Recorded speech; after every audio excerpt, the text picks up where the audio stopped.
Največja dodana vrednost današnjega dogodka je zame predvsem zelo analitičen pregled možnih podpornih shem in pa virov financiranja za investicije vezane na zelen prehod.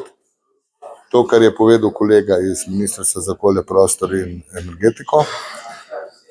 Poleg tega moramo vedeti, da imamo še tudi v Evropi kup virov, skladov, iz katerih je možno črpati sredstva za, blaženje novih investicij, katere lahko postanejo stroškovno problematične.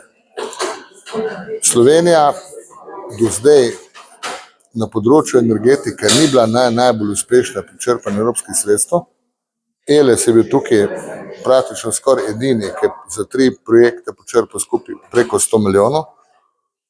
Upam pa, da bomo v prihodnje bolj pametni in bomo več napora vložili to, da dobimo iz Evrope denar nazaj, tisti denar, ki ga v bistvu tudi kot Slovenija vplačujemo v evropski proračun.